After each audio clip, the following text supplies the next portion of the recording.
This is part 3 to the Boil the Cabbage tutorial, and in this section we're going to talk about how you can add variations and change it up a little bit so that you can play the same tune over and over and over and it won't get tiring or boring. So we'll talk about some variations, and I won't introduce any licks yet. That comes a little bit later in fiddling, but variations are a really good start to prepare you for taking your own break or doing a lick. Okay, and then the final thing we'll talk about in this video is tag ending. You've got your introduction, and it's always nice to have a little bit of a wrap up at the very end, just to let your audience know this really is the end. So let's get started.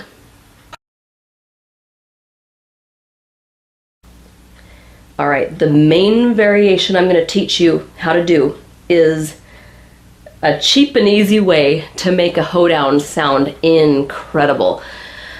It's just adding open strings and learning what open strings to add and when you can add them. Fortunately, in a lot of fiddle music, we're in the key of A and D. And the key of A and D has lots of A's, D's, and E's, and G's. And we have open strings of A, D, G, and E. So let me just show you, for instance, the hoedown Red-Haired Boy. We could play it just plain.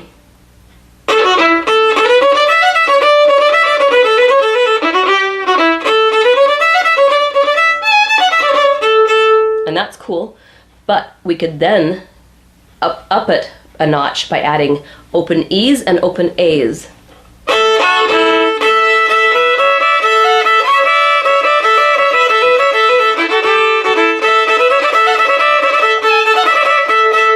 Sounds 10 times harder, and it's not. So Boil the Cabbage is the same way. If you just play open A or open E through the whole song, it works really well. Let me just show you a quick example.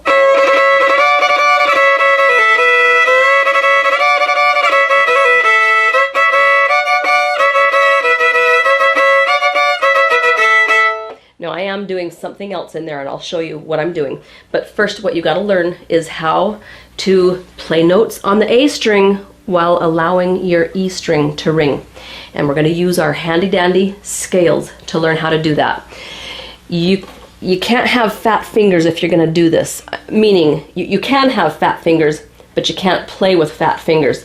You got to learn how to get your fingers, even if you have huge hands, you can learn how to get them up on their tippy toes and crowd over to the D string instead of over to the E string. And that makes your fingertips completely miss the E string. So what you're going to do is you're going to practice your scale.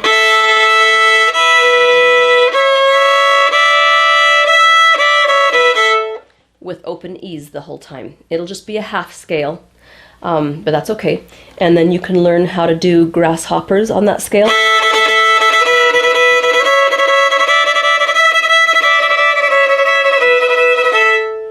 When you get good at that, you're ready to plug it in to the apple pie hoedown.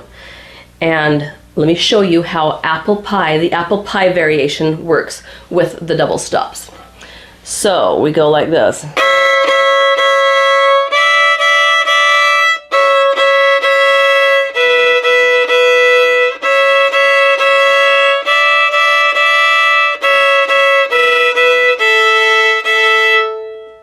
And that will work, especially when you're going full speed.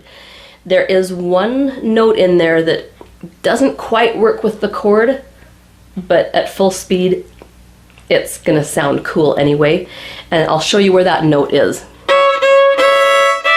It's when you play your third finger with the open E. Okay, on the D chord. Open E is not really a member of the D chord, so it kind of creates a little bit of dissonance. And that's okay. You can leave it that way, or you can learn this advanced double stop, which is when you play your third finger, learn to lay your first finger down as well. So watch this.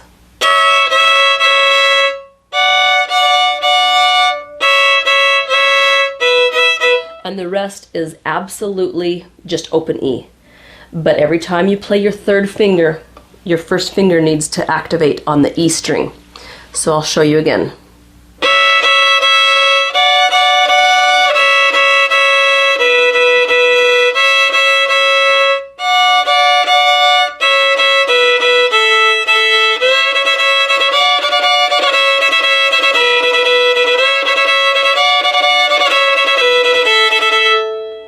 Okay, so that's the basic tune with some really cool double stops added in. It's a lot though, it's a lot of layers, and I would recommend that you work on it first for your slides, get your slides down, learn your bowings really solid until you don't have to think about those anymore. And then I would work on alternating double stop.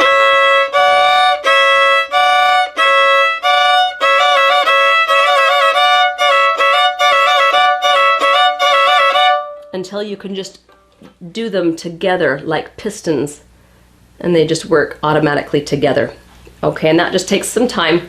You can do it in front of the TV if you want to work on that coordination.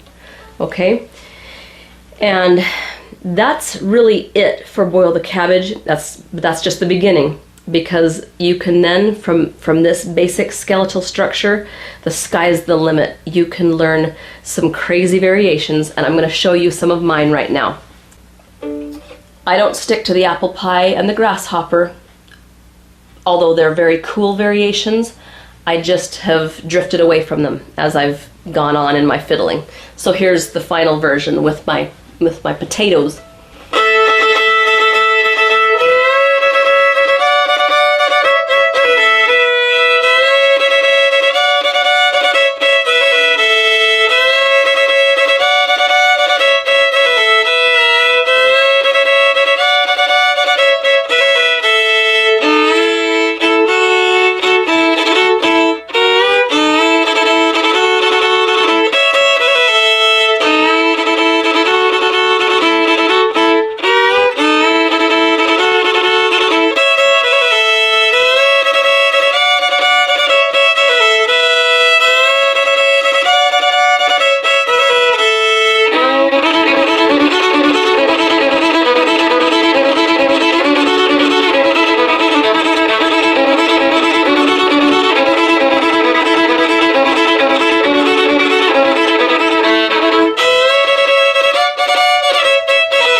Okay, that brings me to one final topic, and that is the ending. And the most common ending for fiddle tunes is shaving a haircut. And shaving a haircut is a very good ending to use for fiddle tunes because audiences know it, they like it, and it's a good way of saying you can clap now. But I just want to show you my ending is kind of based on shaving a haircut, but it's got grasshoppers thrown in there, and it's easier than it sounds, but it's not completely easy. So let me just show you. I go 2 and 3, and then it's mostly open strings. And then I go on the A string, and I add an open E string. The cheap and easy way to make something sound fancy. So here it is together. And then on the A string, watch my bowings, because those help this to all fall into place.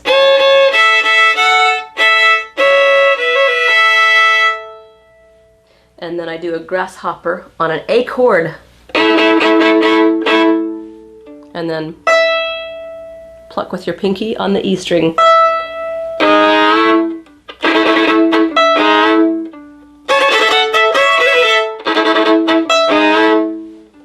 Okay, go ahead and noodle around with that, have fun with it.